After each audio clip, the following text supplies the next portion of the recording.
Welcome to mid day debate. నేను విజయ్. ప్రస్తుతం తెలంగాణ రాజకీయం కాళేశ్వర నివేదిక చుట్టూ తిరుగుతుంది. అసెంబ్లీ సమావేశాల్లో కమిషన్ నివేదికను ప్రవేశపెట్టేందుకు ప్రభుత్వం సిద్ధమవగా సభలో పవర్ పాయింట్ ప్రజెంటేషన్ ఇచ్చేందుకు అనుమతి ఇవ్వాలని బీఆర్ఎస్ కోరుతోంది. ఇదే సమయంలో కాళేశ్వరం కమిషన్ నివేదికను అసెంబ్లీలో ప్రవేశపెట్టకుండా ఉత్తర్వులు ఇవ్వాలంటూ హరీష్ రావు హైకోర్టులో పిటిషన్ వేశారు. మరోవైపు రేపు అసెంబ్లీ సమావేశాల నేపథ్యంలో ఇవాళ గులాబీ నేతలు యూరియా సమస్యపై ఆందోళనకు దిగడం చర్చనీయాంశమైంది. యూరియా సమస్యను పరిష్కరించకపోతే అసెంబ్లీ సమావేశాలను స్తంభింపజేస్తామంటూ హెచ్చరించింది. మరి కాళేశ్వరం నివేదికపై చర్చ జరగకుండా బీఆర్ఎస్ డైవర్ట్ చేస్తుందా? ఇదంతా వ్యూహంలో భాగమేనా? కాంగ్రెస్ ప్రభుత్వం ఏం చేయబోతుంది? ఇలాంటి అంశాలపైనే ఇవాటి మిడ్ డే డిబేట్లో చర్చిద్దాం. కాళేశ్వరం నివేదికను అసెంబ్లీలో ప్రవేశపెట్టి చర్చించడానికి కాంగ్రెస్ రెడీ అవుతుంది. అసలు కాళేశ్వరం నివేదికను అసెంబ్లీలో ప్రవేశపెట్టకుండా పెట్టొద్దని ఒకవేళ ప్రవేశపెట్టి చర్చ పెట్టినప్పటికీ కూడా తదుపరి చర్యలు తీసుకోకుండా చూడాలంటూ కూడా హరీష్ రావు కోర్టుకు వెళ్ళడాన్ని ఎలా చూడాలి? అలాగే యూరియా కొరత ఎక్కువగా ఉంది, దాన్ని ముందుగా అసెంబ్లీలో చర్చించాలి, లేకపోతే సభను స్తంభింపజేస్తామంటాం ఎంతవరకు కరెక్ట్? బీఆర్ఎస్ భయపడుతుందా? మరి కాంగ్రెస్ ఏం చేయబోతుంది? ఇదే అంశానికి సంబంధించి మనతో మాట్లాడేందుకు తేజవత్ వెంకట్ నాయక్ గారు, కాంగ్రెస్ రాష్ట్ర నాయకులు, అలాగే ప్రేమ్ గాంధీ గారు, బీజేపీ రాష్ట్ర నాయకులు మనతో ఉన్నారు. వారితో మాట్లాడదాం. ముందుగా వెంకట్ నాయక్ గారు, నమస్తే అండి. సార్ నమస్కారం. అదే కాళేశ్వరం నివేదిక రేపు అసెంబ్లీలో ప్రవేశపెట్టబోతుంది. ముఖ్యంగా నివేదికలో కేసీఆర్ దోషి అంటూ కూడా కాంగ్రెస్ ఇప్పటికే ప్రచారం చేస్తున్న నేపథ్యంలో రేపు అసెంబ్లీలో ఈ కాళేశ్వరం నివేదిక ప్రవేశపెట్టొద్దు, ఒకవేళ ప్రవేశపెట్టినా కూడా దాని మీద చర్చ జరిగినా కూడా తదుపరి చర్యలు తీసుకోకుండా ఉండాలని హరీష్ రావు కోర్టుకు వెళ్ళడాన్ని ఎలా చూడాలి? సార్ ముందుగా మీకు ప్రేమ్ గాంధీ గారికి నమస్కారం.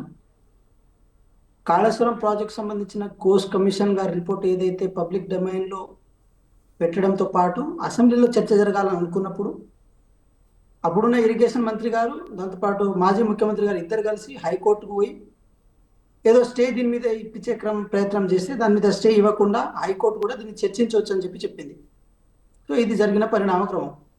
అదే పద్ధతిలో ఈరోజు అసెంబ్లీలో కాళేశ్వరం మీద చర్చ జరపడం కోసం కాంగ్రెస్ ప్రభుత్వం ప్రయత్నం చేస్తున్న సందర్భంలో రైతులను అడ్డం పెట్టుకొని, ఏది ఇప్పుడు మీరు టైటిల్లోనే పెట్టారు డైవర్షన్ డ్రామా అని, రైతులను అడ్డం పెట్టుకొని డైవర్షన్ డ్రామాను ఒకటి స్టార్ట్ చేసి దాన్ని ఇంత ఆల్చర్ చేసే ప్రయత్నం చేస్తున్నారు. నిజంగా వీళ్ళు గొప్పవాళ్ళు. కాళేశ్వరం ప్రాజెక్ట్ ద్వారా కొన్ని లక్షల ఎకరాలను వీళ్ళు నీళ్ళు అందించారు, వీళ్ళు నదులకు నడక నేర్పిన వాళ్ళని అనుకుంటే ప్రతిపక్షంలో ఉన్న కేసీఆర్ గారు ప్రతిపక్ష నాయకుడిగా అసెంబ్లీకి రావాల్సిన అవసరం ఉంది. ఇన్కేస్ లేని ఎడల, సరే వారు రావట్లేదు, వాళ్ళు వచ్చిన సందర్భాలు కూడా లేవు కాబట్టి లేని ఎడల కనీసం హరీష్ రావు గారు అప్పుడున్న ఇరిగేషన్ శాఖ మొత్తం వాళ్ళ కుటుంబం చేతిలో ఉండే కాబట్టి వారైనా వచ్చి చర్చిస్తారేమో అనుకున్నాం. కానీ ఇంత డైవర్షన్ డ్రామా, ఇంత అథెంటికేటెడ్ డ్రామా ఆడతారని తెలంగాణ ప్రజలు గ్రహించలేదు. కాంగ్రెస్ పార్టీగా మేము కూడా అంత గ్రహించలేదు. సరే డ్రామాలు ఆడతారని అనుకున్నాం కానీ ఇంత అథెంటికేటెడ్గా ఆడతారని అనుకోలేదు.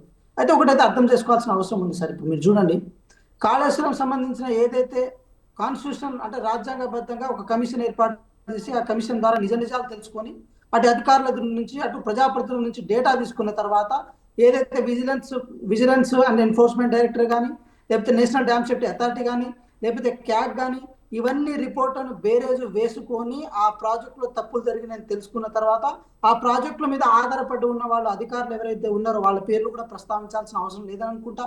సో ఆ అధికారులు కూడా అవినీతి చేసి అవినీతిలో దొరికిన సందర్భంలో కూడా ఇవన్నీ ఆధారాలు ఉన్నా కూడా మాకేం సంబంధం లేదు, మేమంతా కరెక్ట్గానే చేసినామని చెప్పి వాళ్ళు భుజాలు జరుపుకునే ప్రయత్నం చేస్తున్నారు. సరే ఒక మాట నేను స్పష్టం చేసే ప్రయత్నం చేస్తున్నా. తెలంగాణ రాష్ట్రంలో ఈరోజు అటు కృష్ణా నది దక్షిణాన పారుతుంటే ఉత్తరాన గోదావరి నది పారుతుంది. ఏ నది పారినా కూడా క్యూసెక్కులో పారే నదిని మనం క్యూసెక్కులో లెక్క కడతాం, ఆగే నీళ్ళని టీఎంసీలో లెక్క కడతాం. ఈరోజు మేడిగడ్డ దగ్గర ఒక చుక్క నీళ్లు కూడా ఆగుతలేవు, ప్రతి నీళ్లు కిందికి పోతున్నాయి. ఆ ప్రవాహం కిందికి పోతున్నప్పుడు క్యూసెక్లో లెక్క పెట్టాల్సిన అవసరం ఉంది. ఆ మేడిగడ్డ బ్యారేజ్ని దాన్ని బ్రిడ్జి లాగా పోల్చుకున్న ఈ సందర్భంలో ఇప్పుడు కొత్తగా వాళ్ళు నీళ్లున్నాయి అయినా సరే దాన్ని తోడి తెలంగాణ రైతాంగానికి ఇస్తలేరని చెప్పి తెలంగాణ రాష్ట్ర ప్రభుత్వం మీద ఈరోజు దుమ్ము తిప్పే ప్రయత్నం చేస్తున్నారు కదా. మేము ఒకటే మాట చెప్తున్నాం సార్, కాళేశ్వరంలో మీరు అవినీతి చేయలే. కాళేశ్వరం అనేది ఒక రాంగ్ ప్రాజెక్ట్ కాదు, టెక్నికల్లీ ఎర్రర్స్ లేవు అని కనుక మీరు నమ్మితే మీరు నిరూపించుకునే ది బెస్ట్ అవకాశం అసెంబ్లీ కల్పించబోతుంది. ఒక రోజు ఓకే కాదు. వెంకట్ నాయక్ గారు, మీరు చెప్పినట్టుగా అది ఒక అవకాశంగానే అనుకోవచ్చు. కానీ ముఖ్యంగా కాళేశ్వరం మీద అయితే చర్చ జరగాల్సిన అవసరం ఉంది. దాంట్లో అవినీతి జరిగిందా లేకపోతే నాణ్యత లోపాలు ఉన్నాయని చర్చ జరగాలి. ఖచ్చితంగా అవినీతి ఉంటే బయట పెట్టాలి. ఇవన్నీ కరెక్టే. కానీ కాళేశ్వరం ఒకటే టాపిక్ కాదు కదా. ఇప్పుడు యూరియా ద్వారా చాలామంది రైతులు చాలా తీవ్ర ఇబ్బందులు ఎదుర్కొంటున్నారు. తెలంగాణ రైతాంగం అంతా రోడ్డు మీదకి వచ్చిన పరిస్థితి. మరి దాని మీద కూడా చర్చ జరగాల్సిన అవసరం ఉంది కదా. ముఖ్యంగా యూరియా గురించి అడిగితే డైవర్షన్ పాలిటిక్స్ అని అనుకోలేం కదా. సార్ ఇది కూడా డ్రామానే సార్. ఇప్పుడు నేనేమంటున్నా, తెలంగాణ రాష్ట్రానికి కానీ లేకపోతే దేశంలో ఏ రాష్ట్రానికైనా యూరియా సప్లై చేసే బాధ్యత కేంద్ర ప్రభుత్వానికి ఉంటుంది. గౌరవ రాష్ట్ర అధ్యక్షులు రామచంద్రరావు గారు లెక్క ప్రకారం, గౌరవ కేంద్ర మంత్రి కిషన్ రెడ్డి గారి లెక్క ప్రకారం ఏదో అంటే సముద్రంలో ఉన్న యుద్ధం వల్లనో, ఇరాను దాంతోపాటు ఇజ్రాయెల్ మధ్య జరుగుతున్న యుద్ధం వల్లనో, లేకపోతే వేరే యుద్ధాల వలన యూరియా ఆగిందని చెప్పి వాళ్ళు క్లెయిమ్ చేసుకునే ప్రయత్నం చేస్తున్నారు కదా. లేకపోతే రామగుండం ఫ్యాక్టరీ మూసేయడం వల్ల యూరియా ఇబ్బంది అని క్లెయిమ్ చేసుకునే ప్రయత్నం చేస్తున్నారు కదా. వాళ్ళకు వివరణ ఇచ్చిన తర్వాత కూడా వీళ్ళు కొట్లాడాల్సింది, వీరు పోరాడాల్సింది ఎవరి మీద సార్? ఈరోజు తెలంగాణ రాష్ట్రంలో కాంగ్రెస్ ప్రభుత్వంలో ఉండి కూడా కొట్లాడుతున్న తర్వాత బీఆర్ఎస్ ప్రభుత్వం కూడా అక్కడున్న ఎంపీలు ఎవరైతే నలుగురు ఉన్నారో రాజ్యసభలో, లేకపోతే ఇక్కడున్న వాళ్ళ ఎమ్మెల్యేలు అందరూ రోడ్ల మీదకి బీజేపీకి అగెనిస్ట్ గా రావాలి. కానీ వాళ్ళు కాంగ్రెస్ మీద రావడం అయితే ఏదైతే ఉందో ఇది బీజేపీని మళ్ళీ సపోర్ట్ చేసినట్టే కదా సార్. అసలు యూరియా ఎవరు సప్లై చేస్తారన్నది గత ప్రభుత్వంలో వాళ్ళు పరిపాలించిన సందర్భంలో వాళ్ళకి తెలియదా సార్? ఒక రాష్ట్ర ప్రభుత్వంగా, రాష్ట్ర ముఖ్యమంత్రిగా గౌరవ ముఖ్యమంత్రి గారు లేఖలు రాసిరు. ఈ రాష్ట్ర 8 మంది ఎంపీలు అక్కడ కూర్చొని ధర్నాలు చేసిరు. ఎన్ని చేసినా కూడా 61,000 వరకు యూరియా, ఏదైతే 1000 టన్నుల యూరియా ఇప్పటికీ తెలంగాణ రాష్ట్రానికి వచ్చింది, ఇంకా రావాల్సిన అవసరం ఉంది. సో ఇంత స్కేర్ సీట్ ఉందని చెప్పి బీజేపీ పెద్ద యూరియా అనేది మీరు చెప్తున్నట్టుగా కేంద్రమే సప్లై చేయాలనుకుంటే మరి రాష్ట్ర ప్రభుత్వం ఇక్కడ ఉన్న లోటును ఎందుకు గుర్తించలేకపోయింది? అది ప్రజలకి, రైతాంగానికి అందించే విధంగా ఎలాంటి చర్యలు ఎందుకు తీసుకోలేదు? ఇక్కడ ఉన్నది కాంగ్రెస్ ప్రభుత్వమే కదా. సార్ నేను మాట చెప్తున్నా చూడండి. ఈ మొత్తం ఖరీఫ్ సీజన్ కి 12 లక్షల టన్నుల యూరియాని ఈ రాష్ట్ర ప్రభుత్వం ప్రపోజల్ పెట్టింది. వాళ్ళు 9,50,000 టన్నులను ఇస్తామని చెప్పారు. కానీ ఆగస్టు వరకు 8,30,30,000 టన్నులు రావాల్సిన అవసరం ఉంటే వాళ్ళు ఇచ్చింది కేవలం 5,50,000 టన్నులే ఈ ఆగస్టు 15 వరకు. మరి మిగతా మొత్తం స్కార్సిటీ ఫిల్ఫిల్ చేయాల్సిందంటే ఎంత పెద్ద స్కార్సిటీ రావాల్సిన అవసరం ఉంది? ఈ తెలంగాణ రాష్ట్రం భారతదేశ వ్యాప్తంగా వరి ఉత్పత్తిలో ప్రధానంగా ఉన్న తర్వాత కూడా అది ఇవ్వాల్సిన బాధ్యత కేంద్ర ప్రభుత్వానికి ఉంటుంది. కొట్లాడని తెచ్చుకోవాల్సిన బాధ్యత కూడా ఇక్కడ ఎంపీల పైన ఉంటుంది. కానీ బీజేపీ కూడా మిమ్మల్ని దోషులు చేస్తుంది, మీ మీదే ఆరోపణలు చేస్తుంది. మరి దాన్ని ఎలా చూస్తారు సార్? ఇప్పుడు వాళ్ళు అంటున్న ప్రధాన ఉద్దేశం ఏంటంటే యూరియాని మేము ఏదో బ్లాక్ మార్కెట్, ఎక్కడ ఏ బస్తాలు పట్టుకున్నారు సార్? వాళ్ళు ఏ బండి మీద పోతున్నప్పుడు పట్టుకున్నట్టు ఏ బస్తాలు పట్టుకున్నారు, లేకపోతే ఏ ఆటోలను ఆపారు సార్ వాళ్ళు? ఇదంతా వాళ్ళు. ఇప్పుడు నేను ఒక మాట స్పష్టం చేస్తున్నా, రామచంద్రరావు గారు యూరియా బస్తాలు లేట్ అవుతున్న విషయం వాస్తవం చెప్పి రఘునందన్ రావు గారు, రామచంద్రరావు గారు, దాంతోపాటు కిషన్ రెడ్డి గారు చెప్పిన తర్వాత కూడా మళ్ళీ మా మీద బదనం చేయాల్సిన అవసరం ఏముండేమని? సో ఇది ప్రధానంగా అర్థం చేసుకోవాల్సిన అవసరం ఉంది. రైతులను మోసం చేసి, రైతులను మాయ చేసి అటు బీజేపీ బీఆర్ఎస్ రెండు ఆడుతున్న డ్రామాని మేము నమ్ముతున్నాం. ఇంకో మాట కూడా చెప్తున్నాం. ఈ రోజు యూరియా విషయంలో కూడా దాని వివరణ ఇవ్వాల్సిన బాధ్యత బీఆర్ఎస్ పార్టీకి ఉంటుంది, బీజేపీ పార్టీకి ఉంటుంది. బీజేపీ పార్టీ ప్రధానంగా ఉంటుంది. ఈరోజు ప్రధానంగా ఒక మాట చెప్తున్నా సార్, యూరియాని అడ్డం అలా కాదు వెంకట్ నాయక్ గారు. అసలు కాంగ్రెస్ ప్రభుత్వానికి ఏం సంబంధం లేదంటారా యూరియాతోను? సార్ 100% సంబంధం ఉంటుంది సార్. 100% సంబంధం ఉంటుంది. ఇక్కడ ఉన్న అధికారులు కానీ, మా అగ్రికల్చర్ మినిస్టర్ తుమ్మల నాగేశ్వరరావు గారు కానీ ఎప్పటికప్పుడు లేఖలు రాసుకుంటూ ఎప్పటికప్పుడు వాళ్ళు అప్రోచ్ అవుతున్నారు సార్. సార్ ఒక్క మాట చెప్తున్నాం సార్, జేపీ నడ్డా గారు ఎవరైతే కెమికల్ అండ్ మన ఎరువుల శాఖ మంత్రి గారు ఉన్నారో వారిని రాజకీయాల కోసం కలిసే అవసరం కాంగ్రెస్ ప్రభుత్వానికి లేదు. కాంగ్రెస్ ప్రభుత్వంలో పెద్దలు అందరూ వారిని కేవలం యూరియాల కోసం మాత్రం కలుస్తారు. కానీ ఒక జాతీయ అధ్యక్షుడుగా ఉన్న అతన్ని వీళ్ళు దేనికోసం కలిసారు? కానీ ఒక ముందస్తు ప్రణాళిక కాంగ్రెస్ ప్రభుత్వానికి లేదు, అందుకే ఇలాంటి సమస్య వచ్చింది. ఇది ముందుగానే చెప్పుంటే కనుక ఖచ్చితంగా ఎంతో కొంత కేంద్రం కూడా సర్దుబాటు చేసి ఉండేదేమో. సార్ ఒక మాట నేను చెప్పను సార్, ఇప్పుడు 12 లక్షల టన్నుల యూరియా మాకు కావాలని చెప్పి ఎప్పుడో ఏప్రిల్ మేలో మేము ప్రపోజల్ పెడితే వాళ్ళు అందించాల్సిన టైంలో కరెక్ట్ అందించలేదు కదా సార్. ఒత్తిడి చేయాల్సిన అవసరం ఉంది కదా, మీరు అంత గట్టిగా ఒత్తిడి చేశారంట సార్. నేను ఒకటి అంటున్నా సార్, నేనేమంటున్నా అంటే, నా మాటలో కనుక మీకు అనుమానం ఉంటే మీరు ఇది ministry of fertilisers and chemicals దాంట్లో కొట్టి మీరు చూడండి, తెలంగాణ రాష్ట్రానికి ఎంత యూరియా సప్లై జరిగిందనే విషయం అక్కడ తేలిపోతుంది కదా.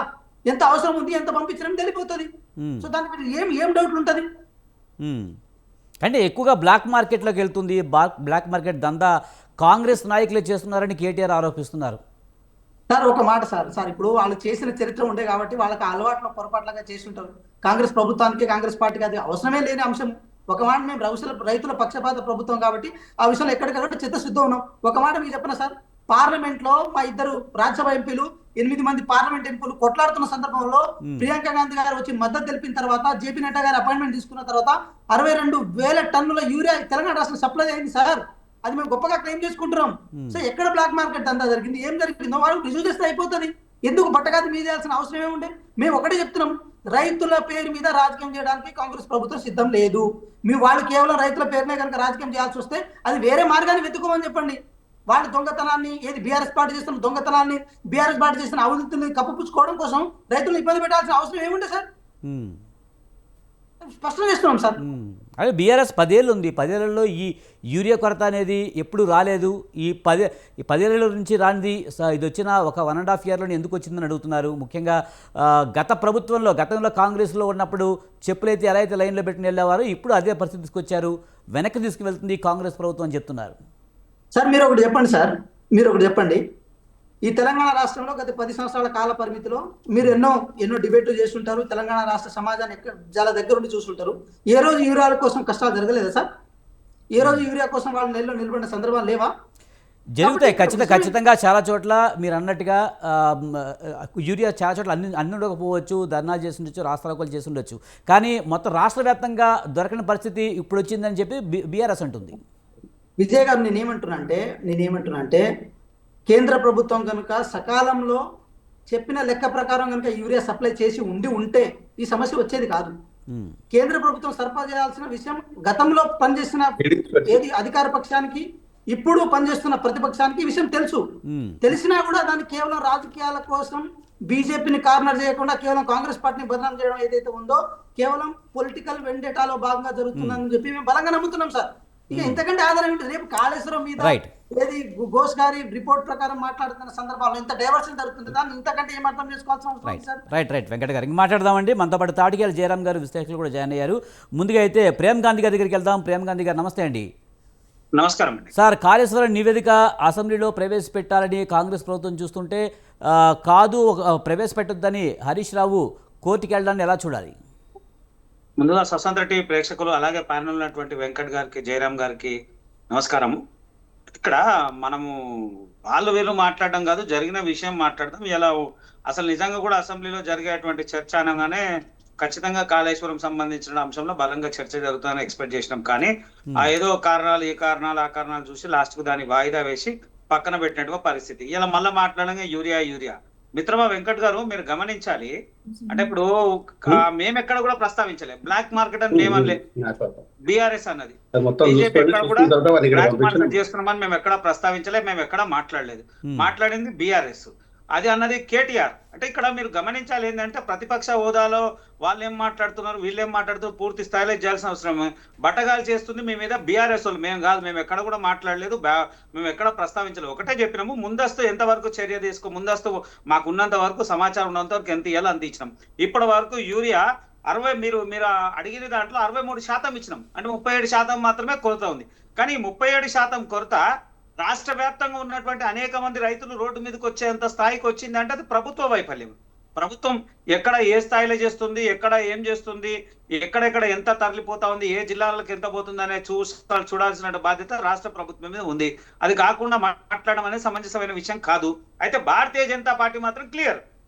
మీరు అడిగిన దాంట్లో 9,000 మెట్రిక్ టన్నులు అడిగిన దాంట్లో 6,61 మెట్రిక్ టన్నుల యూరియా అందింది. అంటే ఆ సుమారు చూసుకుంటే మీకు 63% మీకు పూర్తి స్థాయిలో ఈ రాష్ట్రంలో యూరియా అందింది కేంద్ర ప్రభుత్వం నుంచి. మిగిలిన 37%లో కొరత ఉంది. ఏ రాష్ట్రం ఉంది, ఎక్కడుంది, కృత్రిమ కొరత ఎక్కడ జరుగుతుంది?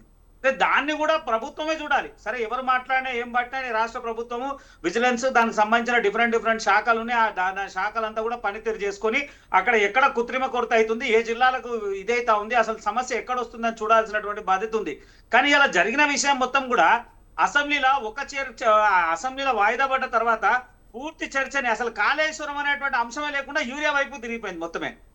ఏందో అది అర్థం కాలేదు.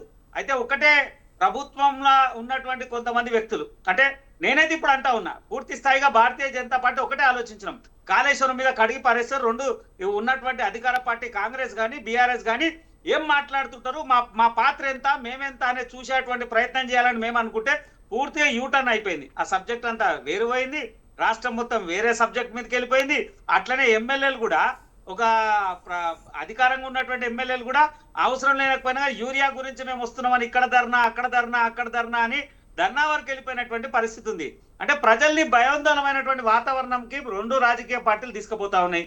ప్రజల్ని ఏది అడగాలో అది అడగనియరు, ఏది చర్చించాలో అది ప్రేమ్ గాంధీ గారు మీరు చెప్పినట్టు తెలియజేయకుండా. డైవర్షన్ పాలిటిక్స్ జరుగుతున్నాయా లేదన్న విషయం పక్కన పెడితే కాళేశ్వరం ప్రధానమైన చర్చ జరగాల్సిందే కానీ యూరియా మీద కూడా చర్చ జరగాల్సిన అవసరం ఉంది కదా. దానికి ఖచ్చితంగా బాధ్యత కేంద్ర ప్రభుత్వమే అంటున్నారు. కేంద్రం సరిగ్గా స్పందించకపోవడం వల్లే ఇదంతా జరుగుతుంది, రైతుల కష్టాలకు కారణం ఖచ్చితంగా బీజేపీ అని అంటున్నారు. ముఖ్యంగా మీరే చెప్తున్నారు 63% అయితే యూరియా అందింది, ఇంకా 37% అయితే లోటు ఉందని చెప్తున్నారు. మరి ఈ 37 లోటు వల్లనే రైతులు రోడ్డు మీదకి వస్తున్నారు అనుకోవచ్చు కదా. ఆ పరిస్థితి లేదండి, ఆ పరిస్థితి లేదు. ఎందుకంటే విజయ్ గారు మీరు గమనించాలి, ఇప్పుడు విడతల వారిగా వస్తా ఉంది. ఆ విడతల వారు వచ్చిన దాంట్లో ఓవరాల్ గా మీకు చెప్పిన ఒకసారి వీళ్ళు ఎంత అడిగారో అడిగిన దాంట్లో 90% కూడా ముట్టింది. అంటే వీళ్ళు ఒక సుమారు 100 అడిగిన అనుకోండి, అలా 90% ముట్టింది. అట్లా ముట్టిన సందర్భాలు కూడా ఉన్నాయి. అయితే ఎక్కడ అవుతుంది అంటే కృత్రిమ కొలత కొలిచిస్తున్నటువంటి కొన్ని రాష్ట్రాలు, మీరు రాష్ట్ర వ్యాప్తంగా అన్ని నియోజకవర్గాలు అన్ని జిల్లాలలో దీనికి సంబంధించి యూరియాకి సంబంధించినటువంటి వాతావరణం కదులుతలేదు. మీరు అన్ని జిల్లాలో లేదు, అది కొన్ని జిల్లాలోనే ఉంది. ఆ కొన్ని జిల్లాలో కృత్రిమ కొరత జరగడానికి కారణం ఏంటంటే ప్రభుత్వం వైఫల్యమే. ఖచ్చితంగా భారతీయ జనతా పార్టీ సంబంధిత శాఖ మంత్రి జేపీ నడ్డా గారు పూర్తి స్థాయిలో విశ్లేషించారు, మాట్లాడారు. ఎక్కడ కూడా రైతులకు ఇబ్బంది కలిగేటువంటి పరిస్థితులు రానియము. ఖచ్చితంగా దేశవ్యాప్తంగా ఉన్నటువంటి సమస్యలు అన్నింటిలో తెలంగాణ కూడా చాలా ముఖ్యమైన అంశం కాబట్టి తెలంగాణకు పూర్తి ప్రాధాన్యత ఇస్తున్నారు. జేపీ నడ్డా గారు త్వరలోనే పూర్తి స్థాయి నిర్ణయం తీసుకొని పూర్తిగా తెలంగాణ రాష్ట్రానికి అనుచితమైన ఎంత అవసరమో అంత ఇచ్చే ప్రయత్నం చేస్తాం తప్ప ఎక్కడ లేదు. అయితే కృత్రిమ కొరత వల్లనే ఇవన్నీ ఇబ్బందులు సార్. కృత్రిమ కొరత లేకపోతే లేదు కదా. రైట్, ఏదేమైనా కృత్రిమ కొరత అయి ఉండొచ్చు వాస్తవమే. కానీ ఇక్కడ ఒకటి, రేపైతే కాళేశ్వరం నివేదిక అయితే అసెంబ్లీలో ప్రవేశపెట్టాలన్న టైంలో ఇప్పుడు హరీష్ రావు కానీ కేటీఆర్ గారు ఏం చెప్తున్నారంటే యూరియా మీద చర్చ కనుక పెట్టకపోతే, యూరియా మీద కనుక చర్చ జరగకపోతే ఖచ్చితంగా అసెంబ్లీ సమావేశాలని మేము స్తంభింపజేస్తాం అని అంటున్నారు. మరి ఎలా చూడాలి? ఖచ్చితంగా కాళేశ్వరం మీద చర్చను తప్పించుకోవడానికి ఎలా అంటున్నారు అనుకోవచ్చా? ఇప్పుడు ఇక్కడ దొంగ అంటున్నాము. దొంగ అని కాంగ్రెస్ అన్నది. అరే మీరు అంతా దొంగలు రా అన్నది. దొంగలు రా అంటే దొంగలు దాని మీదే చర్చ చేద్దామని కాంగ్రెస్ వాళ్ళు డైరెక్ట్ గా చెప్పిర్రు. వెంటనే ఆ బీఆర్ఎస్ వాళ్ళు ఏమంటాడు, కోర్టుకే పోతాడు. దాని మీద చర్చలు చేయొద్దు అంటాడు, దాని మీద విచారణ చేయొద్దు అంటాడు, ఇంకోటి చేయాలంటాడు, మళ్ళీ దాని మీద ఇదే చేయొద్దు అంటాడు. మళ్ళీ అదే కాంగ్రెస్ వాళ్ళు అంటారు వీళ్ళేదో పవర్ పాయింట్ ప్రెజెంటేషన్ మాకు తెలియడానికి అవకాశం కల్పిమని బీఆర్ఎస్ వాడు అంటాడు. మళ్ళీ కాంగ్రెస్ వాళ్ళు అంటాడు దొంగలకు మేమెందుకు అవకాశం ఇస్తాము, మీరు చేసిందే తప్పు, మీరు చేసిందే స్కామ్ అని చెప్పి వీళ్ళు అంటారు. అంటే ఈ రెండు పార్టీలు కూడా దూబుచ్చులాడుతున్నాయి. మనకు క్లియర్ గా అర్థమైతా ఉంది. నువ్వెంత అనేటువంటి వాదనే తప్ప ప్రజలకి నిజం తెలిసే ప్రయత్నం చేయనిస్తలేరు. ఎట్టి పరిస్థితుల్లో ఏదో ఒక వాతావరణాన్ని సృష్టించి భయంకరమైన వాతావరణం తీసుకొచ్చే ప్రయత్నం చేస్తుంది. ఈ రాష్ట్రంలో యూరియా కొరత మీద ఉన్నటువంటి సమస్య ఎంత అవుతుందో దాని అంతకన్నా ఇంపార్టెంట్ అయిన సమస్య కాళేశ్వరం సమస్య మీద, కాళేశ్వరం ప్రాజెక్ట్ మీద, కాళేశ్వరం సమస్య మీద మాట్లాడే అవకాశం ఉండే. కానీ దాన్ని పక్కదారి పట్టించే ప్రయత్నం చేస్తా ఉంది. మనం అందరం గమనించాలి. ఇప్పుడు సామాన్యులు మాట్లాడే విషయానికి మేధావులు లేదా ఇంటెలెక్చువల్స్ ఉన్న వాళ్ళు లేదా మీడియా రంగాల్లో ఉన్నటువంటి వ్యక్తులు, రాజకీయాల్లో చాలా అనుభవం ఉన్నటువంటి వ్యక్తులు మనం గమనిస్తున్నాం కదా. అసలు చర్చ ఏంది, ఇలా జరుగుతున్న విషయం ఏంది? పూర్తిగా ఒక అంశాన్ని పక్కదోరి పట్టించేటువంటి ప్రయత్నం చేస్తున్నారు. సమంజసమైన పని కాదు. భారతీయ జనతా పార్టీ ఒకటే చెప్పినాము, ఏదైతే రాష్ట్ర ప్రభుత్వం ఇచ్చినటువంటి ప్రపోజల్ ప్రకారము మేము యూరియా వేయడానికి సిద్ధంగా ఉన్నాము. విడతల వారిగా వస్తా ఉంది, దాంట్లో ఏమాత్రం సందేహం లేదు. మా రాష్ట్ర శాఖ అధ్యక్షులుగా విషయాన్ని క్లియర్ గా చెప్పడం జరిగింది. కొంత మాత్రమే కొరత ఉంది తప్ప అన్ని పూర్తి స్థాయిలో మేము వినియోగిస్తా ఉన్నాం, పూర్తి స్థాయిలో ఇస్తా ఉన్నాం. అయితే రాష్ట్ర ప్రభుత్వం కూడా కేంద్ర ప్రభుత్వం మీద పెద్దగా మాట్లాడిన విషయం లేదు. కొన్ని సందర్భాల్లో మేము అనుకున్న దానికన్నా మాకు తక్కువ వచ్చింది అంటా ఉన్నాను. కానీ ఇంత స్థాయిలో కొరత ఉంటుందని అయితే ఎక్కడా ఎక్స్పెక్ట్ చేయలేదు. కావాలని కృత్రిమంగా ఈ కొరతని సృష్టించారు. అది ఎవరు సృష్టించారు? బ్లాక్ మార్కెట్ ఎట్లా పోయింది, బ్లాక్ మార్కెట్ దళారులు ఏం చేస్తా ఉన్నారు, అక్కడ ఏమేమి జరుగుతున్నాయి కొన్ని ప్రాంతాల్లో చూస్తా ఉన్నాము.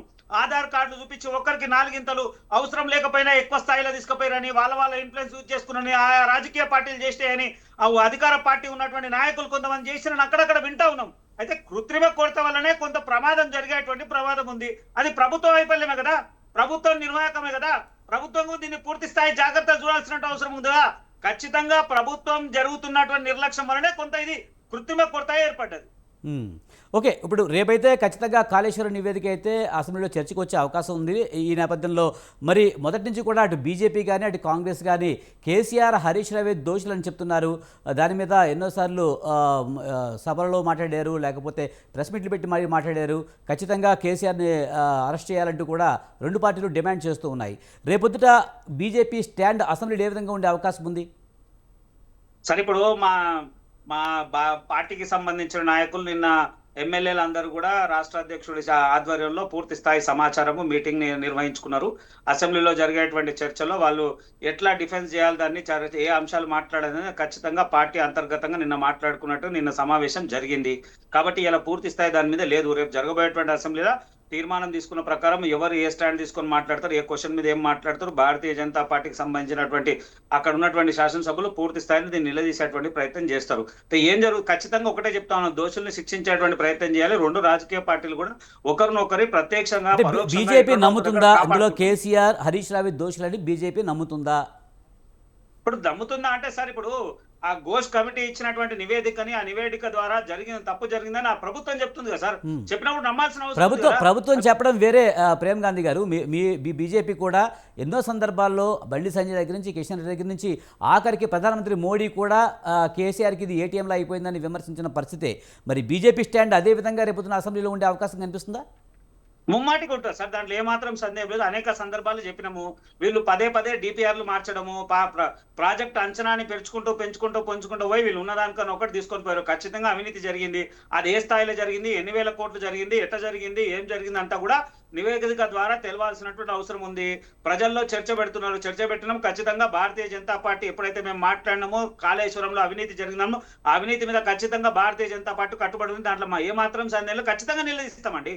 రైట్, మీరు చెప్పినట్టు కేసీఆర్ లేకపోతే హరీష్ రావు అని చెప్తున్నారు. మూడో వ్యక్తిగా ఈటెల రాజేందర్ కూడా ఈ కేసులో ఉన్నారు. మరి ఈటెల రాజేందర్ మరి పరిస్థితి ఏంటి? బీజేపీలో ఉన్నారు. ఇందులో ఈటెల రాజేందర్ కూడా హస్తం ఉండే అవకాశం ఉందా అవినీతిలో కానీ, నాణ్యత లోపాల్లో కానీ? మరి ఈటెల విషయంలో మీరు ఎలాంటి స్టాండ్ తీసుకోబోతున్నారు? సరే, ఇప్పుడు వాళ్ళు ఇచ్చారు ఈటెల రాజేందర్ గారు భారతీయ ఇప్పుడు మీకు మనం ఒక విషయం గమనించాలి. మనం ఎంత ఏ పార్టీ ఎవరు కార్నర్ చేసినా ఒక వాస్తవాన్ని అయితే మనం గమనించాల్సిన అవసరం ఉంది. ఆ ప్రాజెక్ట్ నిర్మాణం అప్పుడు కానీ ఆ ప్రాజెక్ట్ సంబంధించినటువంటి అంశంలో వారు బీఆర్ఎస్ లో ఉన్నారు. అప్పుడు వారు బాధ్యత గలటువంటి మంత్రిగా ఉన్నారు. కాబట్టి వారు ఆ సమయంలో జరిగినటువంటి విషయాలు వాళ్ళు కమిటీకి వాళ్ళు ఇచ్చినటువంటి వివరాలు, కమిటీకి వాళ్ళు ఇచ్చినటువంటి నివేదిక ద్వారా వారు ఏ రకమైనటువంటి ఇబ్బందులు ఉన్నాయి, నిజంగా వారు ఇన్వాల్వ్మెంట్ ఉందా లేదా, ఒకవేళ ఇన్వాల్వ్మెంట్ ఉంటే ఏమాత్రం తప్పదండి. భారతీయ జనతా పార్టీకి వచ్చారు కదా ఏదో అట్లాంటిది ఏముండదు. తప్పకుండా చట్టం ప్రకారం అందరూ సమానమే, అన్ని రాజకీయ పార్టీలు సమానం, దాంట్లో ఏమాత్రం సందేహం లేదు. దాన్ని చట్టం నిర్ణయించాల్సిన అవసరం ఉంది. భారతీయ జనతా పార్టీ ఇప్పుడు మేమేం చెప్పే పరిస్థితి లేదు కదా, అది మేము కాదు కదా నిర్ణయించాల్సింది. ఆ నివేదిక ద్వారా వచ్చినటువంటి పూర్వాపరాలు చూసిన తర్వాత ఎవరు తప్పు ఉంది, ఎవరి ఇన్వాల్వ్మెంట్ ఎంతవరకు ఉంది, ఎవరు ఏం చేయగలిగారు, అది పూర్తి స్థాయి విచారణ చేసిన తర్వాత తేల్చాల్సిన అవసరం మేము వెంటనే చేసేటువంటి పరిస్థితులు ఉన్నాయి కదా సార్. రైట్, మనతో పాటు తాటికాడ జయరాం గారు విశ్లేషకులు ఉన్నారు, ఆయనతో మాట్లాడతాం. జయరాం గారు నమస్తే అండి. నమస్తే సార్, అలా కాళేశ్వరం నివేదిక అసెంబ్లీలో ప్రవేశపెడతామని కాంగ్రెస్ పార్టీ అంటే ముందు యూరియా సమస్యను తీర్చండి, లేకపోతే అసెంబ్లీ సమావేశాలని మేము స్తంభింపజేస్తామని బీఆర్ఎస్ అంటుంది. ఎలా చూడాలి? కాళేశ్వరం విషయంలో తప్పించుకునే ప్రయత్నం బీఆర్ఎస్ చేస్తుందా? ఒకటి, ప్రజలకు అవసరతలు ప్రజల సొమ్ము, డిఫరెంట్ గా ప్రభుత్వాలు బాధ్యతగా ఉండాలి. యూరియా కావాల్సిందే, చర్చ జరగాల్సిందే. కానీ యూరియాను పక్కదోవ పట్టేయడం కోసం చర్చ ఉండొద్దు, చర్చను పక్కదోవ పట్టడం కోసం యూరియా గురించి మాట్లాడద్దు. ఈ రెండు వేరు విషయాలు, రెండు ప్రజలకు కావాల్సినయా, రెండు ప్రజలకు తెలియాల్సిందే. కాకపోతే ఇక్కడ కాంగ్రెస్ చేస్తున్నది ఏం చేస్తుందంటే, కాళేశ్వరం ప్రాజెక్ట్ లోపల ఓన్లీ కేసీఆర్నే పావుగా మార్చేసి మాట్లాడే ప్రయత్నం చేస్తుంది. అది కరెక్ట్ కాదు. ఇక్కడ ఈ సమాజం గమనిస్తుంది. సమాజంలో ఆలోచన పరులు అనేక మంది ప్రభుత్వంలో ఉంటే ఎంత ఉంటారో మా అంటే ఒక 500 నుంచి 1000 మంది ఉంటారు, ఉన్నతాధికారులతో సహా లెక్క పెడితే. కానీ ప్రజలు 4 కోట్ల మంది మేధావులలో ఇక వాళ్ళు చెప్పాల్సిన పనే లేదు. ఈరోజు సామాన్యుడు అనుకునే వారికి కూడా మేధాశక్తి ఉంది, ఆలోచిస్తాడు. ఆ విషయాలను పక్కన పెట్టేసి ఓన్లీ కేసీఆర్ గురించి మాట్లాడడం అనేది ఒక రాజకీయ డ్రామే తప్పితే ఇది ప్రజా అవసరాల కోసం కాదు, ప్రజలకు తెలియాలనుకోవడం కోసం కాదు. ప్రజలకు తెలియాలంటే ఏ విధంగా ఉండాలంటే చర్చ, ఫస్ట్ మీరు కాళేశ్వరంలో పనిచేసిన ఇంజనీర్లకు ఇప్పటి వరకు ప్రమోషన్లు ఎంతమందికి ఇచ్చారు, ఎంతమంది ప్రమోషన్లకు ఉన్నారు, పదోన్నతులను లాభపడ్డ వ్యక్తులు ఎవరు, వాళ్ళు కీలకమైన పదవుల్లోకి ఎట్లా పోయారు, అప్పటి వరకు కీలకమైన పదవులలోనే ఉన్నారు కదా. నెంబర్ 1. నెంబర్ 2, ఈరోజు ఎవరు నమ్మినా నమ్మకున్నా, కాంగ్రెస్ చెప్పినా చెప్పకున్నా ప్రజలకు తెలిసింది ఏంటంటే, ఒక ఆర్థికమైన విధ్వంసం తెలంగాణలో జరిగింది గత 10 ఏళ్ల నుంచి.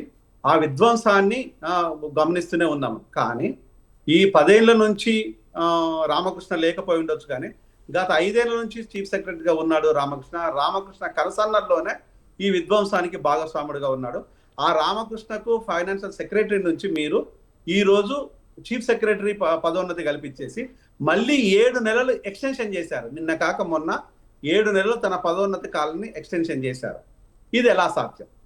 అంటే ఏ విధ్వంసానికి గురయ్యారో, ఏ విధ్వంసంలో భాగస్వాములు అయ్యారో, ఏ విధ్వంసంలో కీలకమైన వ్యక్తులుగా ఉన్నారో వాళ్ళకు మీరు పదోన్నతులు కల్పించేసి మీ పక్కనే కాదు తల మీద కూర్చోబెట్టుకున్నారు. దానికి కారణాలు ఏంటి? ఇది ప్రజలు అడుగుతున్నారు. మరొక అంశం వచ్చేసి, ఒకవేళ కనుక కాళేశ్వరం ప్రాజెక్ట్ అయినా చర్చలకు రావాల్సింది. అంతకుముందు ధనయజ్ఞం జలయజ్ఞం అనేది అంతకుముందు 10 సంవత్సరాలు కాంగ్రెస్ ఒక మహోన్నత అంశంగా ఈ ప్రాజెక్టులను ప్రారంభించింది. ఆ ప్రాజెక్టులో కంటిన్యూషన్లో మేము ప్రారంభించిందని చెప్తుంది బీఆర్ఎస్. మరి అప్పటి నుంచి కూడా ఈ చర్చలు ఉంటాయా అనేది మరొక అంశం. అంటే ఇది ఏది జరగకుండా నా ఇంటికి వస్తే నువ్వే తీసుకురావాలి, నీ ఇంటికి వస్తే నాకేమిస్తావు అనే విధంగా చర్చ ఉంటే అది అవమాన పడే విధంగా ఉంటుంది. అది అసహ్యంగా కూడా ఉంటుంది. అంటే చర్చ అనేది ఎప్పుడుగా ఉండాలంటే ఒక బ్రాడ్ స్పెక్ట్రమ్గా ఉండాలి, ఒక బ్రాడ్ స్కేల్లో ఉండాలి, డెమోక్రటిక్గా ఉండాలి, ప్రజలకు తెలిసే విధంగా ఉండాలి, దొంగలను పట్టించే విధంగా ఉండాలి. దొంగలను పక్కన పెట్టుకొని చర్చలు జరపకూడదు. మొన్న క్యాబినెట్ మీటింగ్ లోపల, క్యాబినెట్ మీటింగ్ అంటే మంత్రుల సమావేశము, ఇది రాజకీయ సమావేశం కాదు, రాజ్యాంగబద్ధంగా ఎన్నుకోబడిన ఒక మంత్రుల సమావేశం లోపల మీరు కీలకంగా భావించిన రామకృష్ణారావును మీ పక్కనే కూర్చోబెట్టుకొని క్యాబినెట్ సమావేశాన్ని నిర్వర్తించాలంటే దానికి బాధపడాలి. అంటే ఎవరిని పెట్టుకొని క్యాబినెట్లో నిర్ణయించుకోవాలి, ఏ నిర్ణయాలు తీసుకోవాలి అనే దాన్ని నేను చెప్పాల్సిన పని లేదు. మీకు తెలియంది కాదు. మరి ఇవన్నీ ఎంత జరుగుతున్నాయి తప్పులు, పొరపాట్లన్నీ? రామకృష్ణారావు కీలకమైన వ్యక్తి, అది మీకు తెలియంది కాదు. ఈరోజు రామకృష్ణారావును మీరు పక్కన ఎలా పెట్టుకున్నారు? ఈరోజు భూములను కొల్లగొట్టుకోవడం లోపల కానీ చేయడంలో కానీ రజిత్ కుమార్ కావచ్చు, లేకపోతే నవీన్ మిట్టల్ కావచ్చు, అనే అప్పుడు ఎలక్షన్ కమిషన్గా ఉన్న 20 లక్షల ఓట్లు కొల్లగొట్టిన రజిత్ కుమార్ కావచ్చు, భూములు కొల్లగొట్టిన నవీన్ మిట్టల్ కావచ్చు, అనేక మంది ఐఏఎస్ ఆఫీసర్లు మీరు ఇంకా పోషిస్తూనే ఉన్నారు, మీ కనసన్నలోనే ఉన్నారు. మరి వాటి గురించి అంటే విధ్వంసం అనేది ఒక ఏరియా ఒక్కరే చేయరు, ఒక టీమ్ ఆఫ్ వర్క్ చేస్తుంది. ఈరోజు ఒక ప్రభుత్వం లోపల కీలకమైన పదవుల్లో ఉండే వాళ్ళు చేస్తారు. కానీ ఒక్కడిగా మీరు చూపించేసి ఈరోజు రాజకీయ పలుకుబడి పెంచుకోవడం కోసము, రాజకీయ మైలేజ్ పెంచుకోవడం కోసము, రాజకీయ నాయకులను ఒక పొలిటికల్ వెండంట కోసము ఈరోజు చర్చలు అంటే అది సిగ్గుమాలిన చర్యనే, సిగ్గుమాలిన విషయం అని ప్రజలు అనుకునే విధంగా ఉండొద్దు. చలో డెఫినెట్గా తీసుకురావాల్సిందే, అడగాల్సిందే, కడగాల్సిందే. మీ చేత అయితే రికవర్ చేయండి. అంతేగాని ఒక రాజకీయ ఆరోపణలు చేసేసి మేము నీతిమంతులము అని చెప్పుకోవడానికి చలో మీరు ఇవన్నీ ఎందుకు?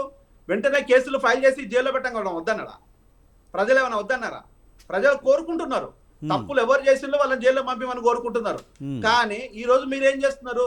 జైలుకు పంపించే అటువంటి మీ దగ్గర ఒక సైంటిఫిక్ ఎవిడెన్స్ ఉందో లేదో పక్కన పెట్టేసి రాజకీయంగా ఎదుర్కోవాలి, రాజకీయంగా డ్యామేజ్ చేయాలి, రాజకీయంగా పలుకుబడిని కంట్రోల్ చేయాలనే ఉద్దేశం చర్చలు ఉంటే అది ఒక్కొక్కసారి రివర్స్ కూడా అవుతుంది. గోడ కొట్టిన బంతి స్ట్రైట్గా ఎక్కడికి పోతుందో మనం చెప్పాల్సిన పని లేదు. లెఫ్ట్కు పోతుంది, రైట్కి పోతుంది అనుకోవడం తప్పది. స్ట్రైట్గా మనకొచ్చి కూడా తగులుతుంటారు. అంటే ఈరోజు ఆ చర్చలలో బీఆర్ఎస్ ఇంకోటి కూడా అడుగుతున్నారు.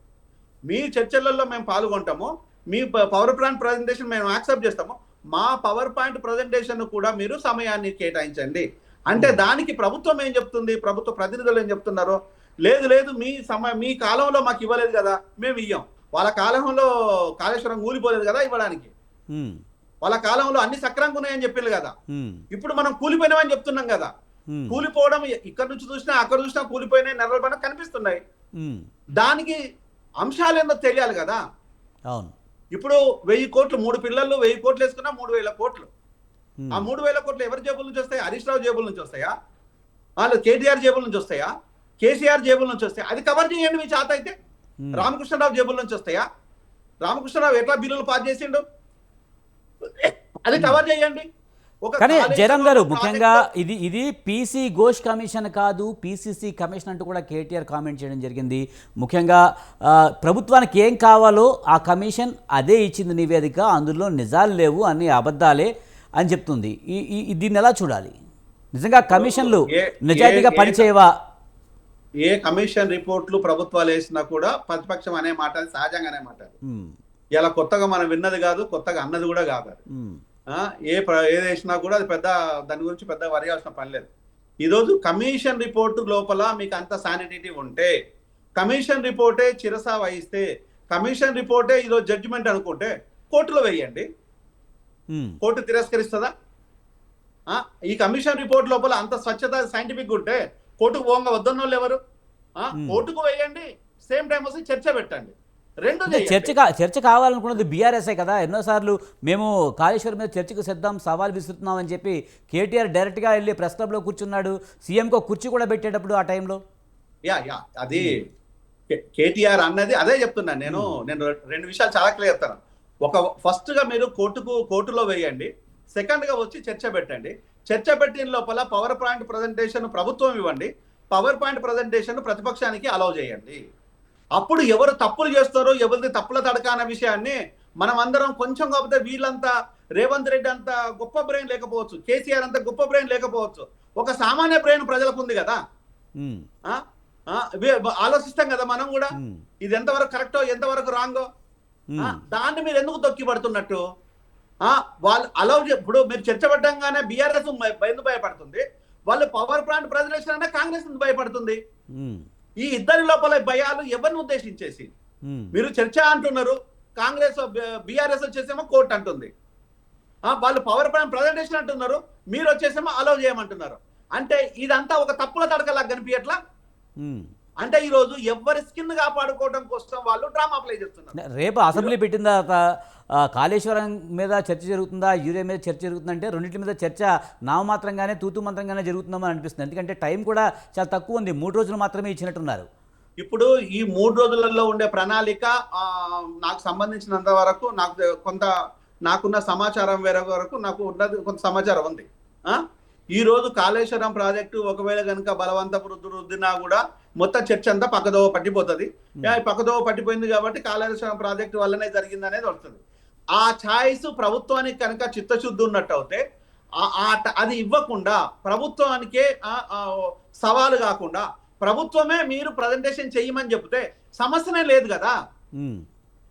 పవర్ ప్లాంట్ ప్రజెంటేషన్ కదా వాళ్ళు కోరుకునేది, దానికి అలౌ చేస్తే ఇప్పుడు వాళ్ళు చెయ్యండి మనం చేయాలి కదా. వాళ్ళు చెయ్యండి కదా మనం చేయాల్సింది మనం ఈ రోజు ప్రభుత్వంతో ఉన్నది ప్రజలకు జవాబుదారితనం. కానీ జయరాం గారు ఏం చేసినా సరే బీఆర్ఎస్ ఏం చెప్తుంది, కాళేశ్వరం వల్ల ఉపయోగాలు ఏంటో చెప్తుంది, కానీ కాళేశ్వరం ఎందుకు కూలిపోయిందో చెప్పే అవకాశం లేదు కదా. ఇది ఒకటి, మేము కాళేశ్వరం అప్పుడు ఉపయోగం అని చెప్పలేదు, ఇప్పుడు ఉపయోగం అని చెప్తలేదు. ఆ రోజు మేము ఉపయోగం అని ఏ రోజు చెప్పలేదు, ఈ రోజు ఉపయోగం అని కూడా ఏం చెప్పట్లేదు. నేను తీసుకునే కాంగ్రెస్ నిర్ణయాలు అనేటివి ఒక కుటుంబ నిర్ణయాలు, ఒక కులం నిర్ణయాల్లాగా ఈరోజు కనిపిస్తున్నాయి. ఈరోజు రేవంత్ రెడ్డి కులం కుటుంబం మాత్రమే ఈ రోజు ప్రభుత్వాన్ని ఎంజాయ్ చేస్తుందని అనేది ప్రజల ముందు కనిపించింది. ఆ రోజు కేసీఆర్ చేసింది కూడా సేమ్ అంతే, కులం కుటుంబం. ఈ రోజు అప్పటికి ఇప్పటికి పెద్ద తేడాలు ఏం లేవు. ఈ రోజు అప్పటికి ఇప్పటి తేడాలు ఏం లేవు. ఆ రోజేమో బంగారు తెలంగాణ అనేది బంగారం లేదు, ఈ రోజు ప్రజా తెలంగాణ అనేది ప్రజలు లేరు. ఈరోజు బోర్డులు మాత్రమే కనిపించినాయి, ట్యాగ్ లైన్లు మాత్రమే కనిపించినాయి. అంతే తప్పితే ఈ రోజు కేసీఆర్ పాలన కానీ రేవంత్ పాలన కానీ ప్రజలను ఉద్ధరించే పాలన అయితే, మీకు చేత అయితే ఈ రోజు యూనివర్సిటీలను బాగు చేయండి, మీ చేత అయితే ప్రభుత్వ హాస్పిటల్స్ బాగు చేయండి, మీ చేత అయితే యూనివర్సిటీ హాస్పిటల్స్ విద్యా విధానాల పైన కొత్త ఒరవడి ఎట్లా మీ నూతన విద్యా విధానం చట్టం కూడా ప్రవేశపెట్టారు, దాని ప్రకారము ప్రతి 30 మందికి ఒక టీచర్ని కల్పించండి. అది చేత కాకపోతే 50 మంది కల్పించండి, అది చేత కాకపోతే కనీసం 100 మంది కన్నా కల్పించండి. కానీ ఈ రోజు మన లెక్కల ప్రకారము ప్రతి 1000 మందికి ఒక టీచర్ ఉన్నాడు. దీనికి సిగ్గుపడాలి కదా మనం.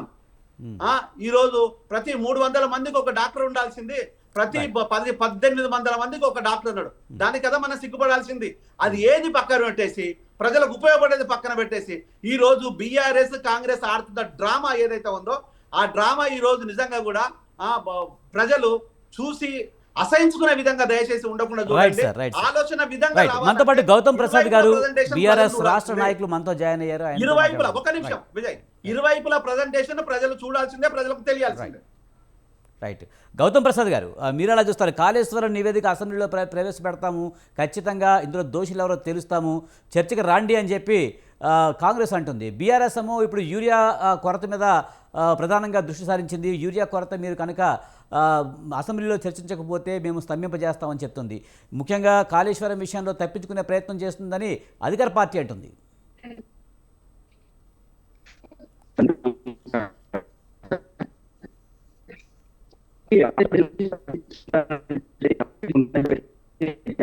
వాయిస్ క్లియర్ రైట్ రావడం రైట్ లేదు. గౌతమ్ ప్రసాద్ గారు, మీ వాయిస్ కట్ల కింద వస్తుంది, సరిగ్గా వినిపించట్లేదు.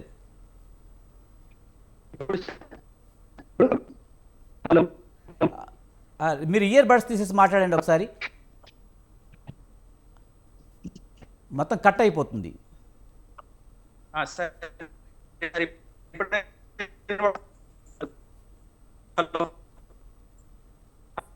రైట్, మీ వాయిస్ అసలు రావడం లేదు గౌతమ్ ప్రసాద్ గారు. మీ దగ్గరికి మళ్ళీ వస్తాను, ఈ లోపు ఏమన్నా సెట్ అవుతుందో చూద్దాం. రైట్, వెంకట్ నాయక్ గారు, మొత్తానికి అయితే ఏదేమైనా కూడా అసెంబ్లీ సమావేశాలను తూతూ మంత్రంగా నిర్వహించి కేవలం బీఆర్ఎస్ని మాత్రమే టార్గెట్ చేసే విధంగానే ప్రభుత్వం చేస్తుంది అనే విధంగా చెప్తుంది బీఆర్ఎస్. మీరేమంటారు?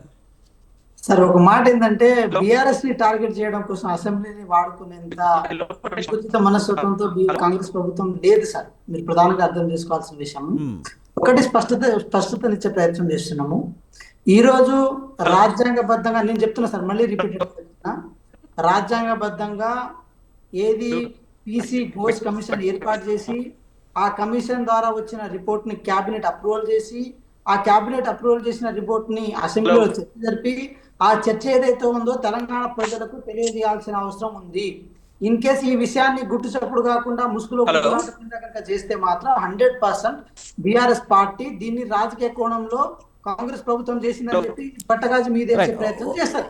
ఒక్క నిమిషం వెంకట నాయక్ గారు. గౌతమ్ ప్రసాద్ గారు, మీ వాయిస్ మాకు అసలు ఏం వినిపించట్లేదండి, కట్ అవుతుంది, చాలా కట్లుగా వస్తుంది.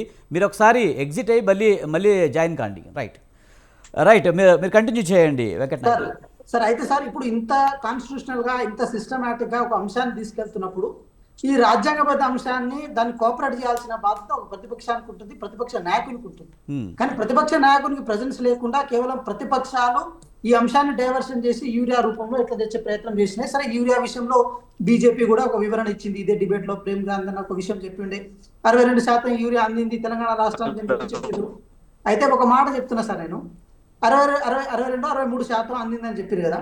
చెప్పిన తర్వాత ఇప్పుడు మేము అడిగిన, ఈ తెలంగాణ రాష్ట్ర ప్రభుత్వం అడిగిన 12 లక్షల టన్నుల యూరియా ఏదైతే ఉందో మేము అడిగిన దానికి వాళ్ళు ప్రపోజల్ పెట్టింది కేవలం 9,50,000 టన్నులు మాత్రమే. కనుక డిస్పారేజ్ కనుక చూస్తే మాత్రం 50% యూరియా వరకు ఇప్పటి వరకు అందింది తెలంగాణ రాష్ట్రానికి. మనకున్న నెసెసిటీని బట్టి వాళ్ళు ఇచ్చింది 50% మాత్రమే అందింది. అయితే ఇంకో మాట కూడా అర్థం చేసుకోవాల్సిన అవసరం ఉంటుంది. ఏ తెలంగాణ రాష్ట్రంలోనైనా ఖరీఫ్ పంట ఏది 1 నుంచి 4 నెలలు లేకపోతే 1 నుంచి 3.5 నెలల వరకు కాల పరిమితిలో ఉంటుంది. అయితే last 1 month, last 1.5 month urea యొక్క అవసరం ఉండదు వరి పంటకు ప్రధానంగా. అప్పుడు కొంచెం చీడపీడలు ఉంటాయి, వాటిని వేరే ఫెర్టిలైజర్స్ వాడాల్సిన అవసరం ఉంటుంది. ఈ నెల ఏదైతే ఆగస్టు నెల, సెప్టెంబర్ మొదటి వారం ఏదైతే ఉందో ఈ అంశం, ఈ పీరియడ్ ఏదైతే ఉందో ప్రధానంగా యూరియా అవసరం ఉండాల్సిన పీరియడ్ ఇది. ఈ పీరియడ్ లోనే 50% మాత్రమే యూరియా అందితే ఇంకా 50% యూరియా అందకపోతే తెలంగాణ రాష్ట్రంగా రైతుల పరిస్థితి ఏమైతుందని ప్రధానంగా ఆలోచించాల్సిన అవసరం. రైట్, గౌతమ్ ప్రసాద్ గారు, ఇప్పుడు కూడా మీది కట్టకట్లుగానే వినిపిస్తుంది, క్లారిటీ లేదు. ఒకసారి మాట్లాడండి, మీ వెర్షన్ చెప్తూ ఉండండి. ఒకవేళ బాగాలేకపోతే ఎగ్జిట్ అవ్వండి. Right sir.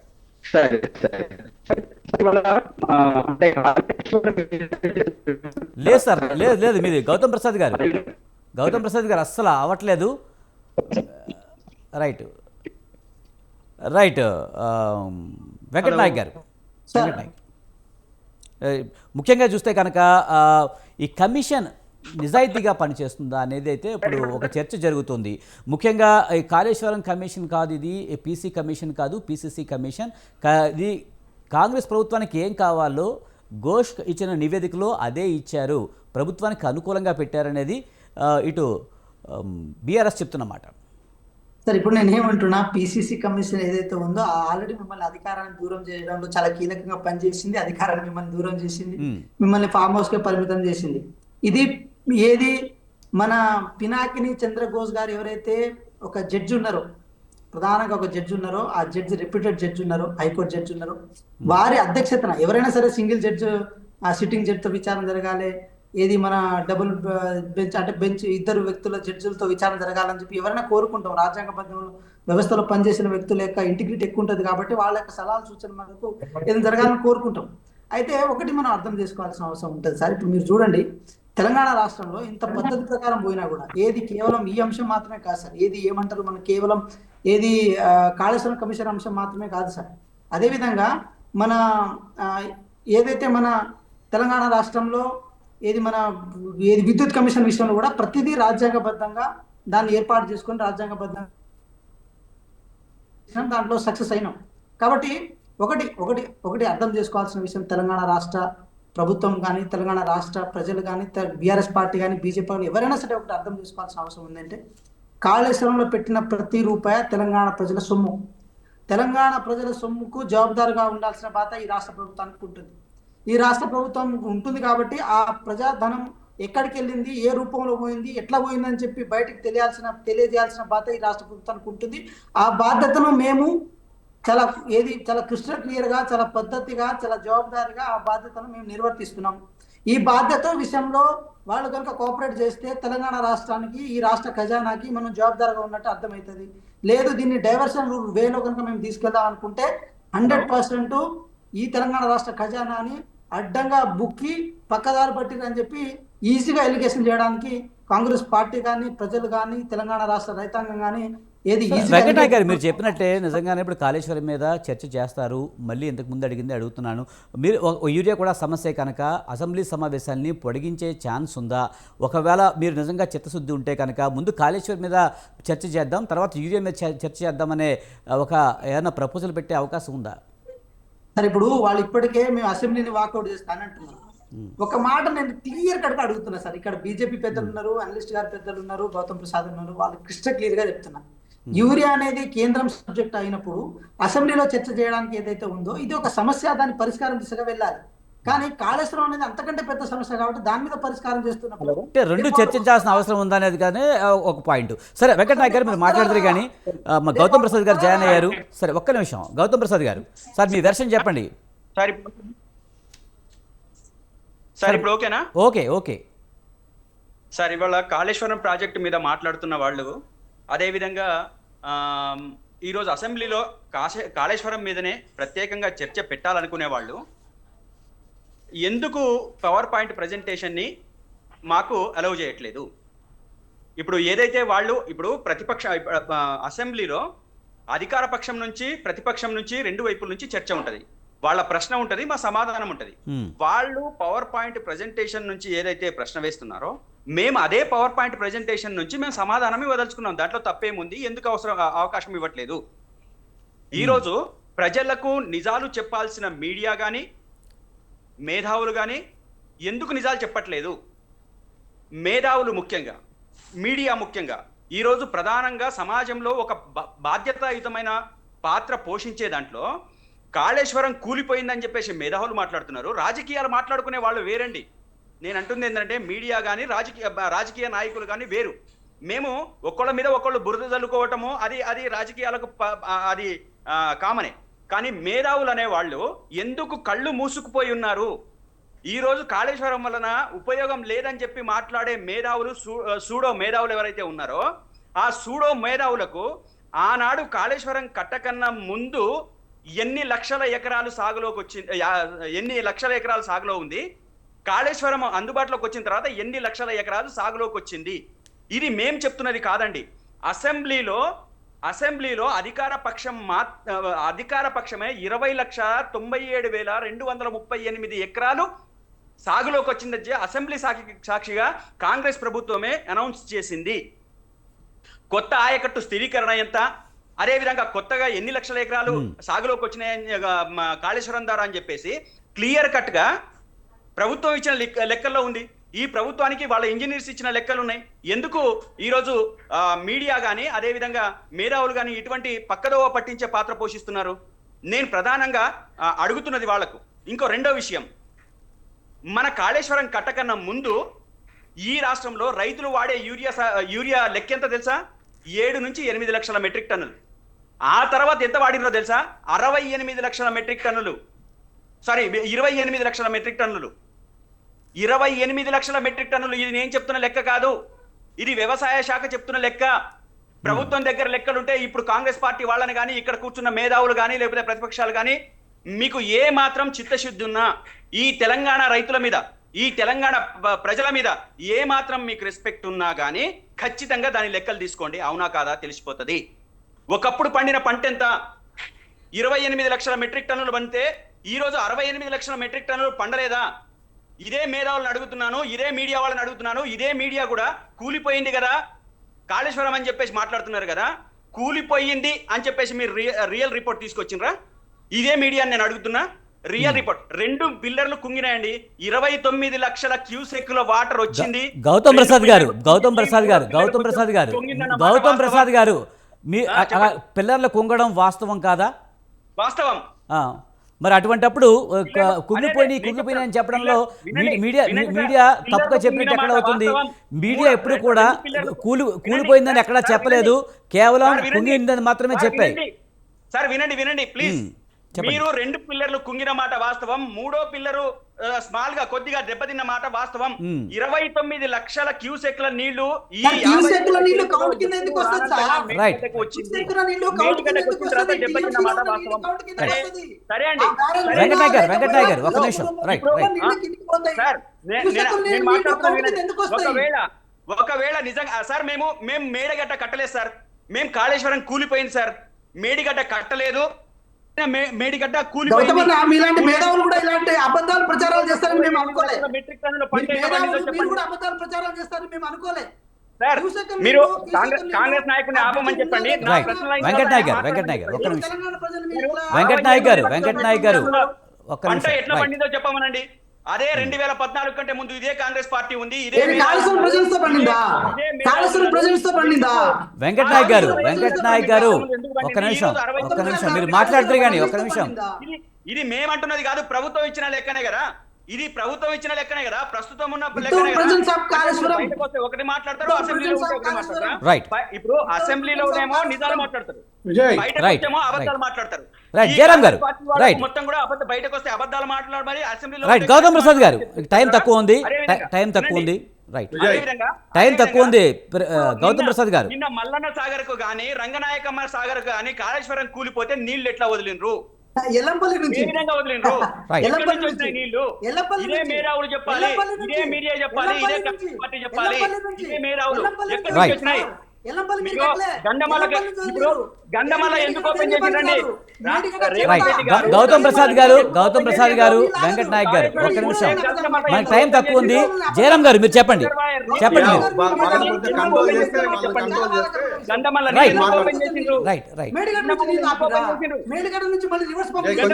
వెంకటనాయక్ గారు ఒక్క నిమిషం.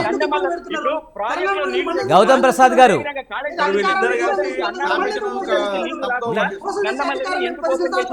మీరు మాట్లాడేది ఎవరికి అర్థం కావట్లేదు. గౌతమ్ ప్రసాద్ గారు, వెంకటనాయక్ గారు దయచేసి ఒక్క నిమిషం ఆగండి, మనకు టైం తక్కువగా ఉంది. జయరామ్ గారు చెప్పండి, టైం చాలా తక్కువ ఉంది. గౌతమ్ ప్రసాద్ గారు ఒక్క నిమిషం. గౌతమ్ ప్రసాద్ ఏదైతే చెప్తుండో అది అన్కండిషనల్ గా వెనక్కి తీసుకోవాలి. మేధావులందరూ మేము బీఆర్ఎస్ మేధావులం కాదు, కాంగ్రెస్ మేధావులం కాదు, మేము మేధావులము. డెఫినెట్ గా మేము ప్రజల కోసం మాట్లాడుతున్నాం. అప్పుడు ఇప్పుడు ఎప్పుడు మాట్లాడుతున్నాం. కాంగ్రెస్ మేధావులు కాదు, బీఆర్ఎస్ మేధావులు కాదు, మరి కాళేశ్వరం కూలిపోయిందా? అదే చెప్తున్నాను నేను ఆల్రెడీ. ఇప్పుడు నేను మాట్లాడాను గౌతమ్ ప్రసాద్ గారు ఆయన దర్శనం 68 లక్షల మెట్రిక్ టన్నుల పంట ఎట్లా పండిందో ఒక్క నిమిషం. ఇదే మేధావి గారికి 68 లక్షల మెట్రిక్ టన్నుల పంట ఎక్కడి నుంచి పండిందో చెప్పమనండి.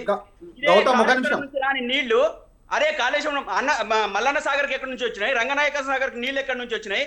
సుందిళ్ళకి ఎక్కడి నుంచి వచ్చినాయి?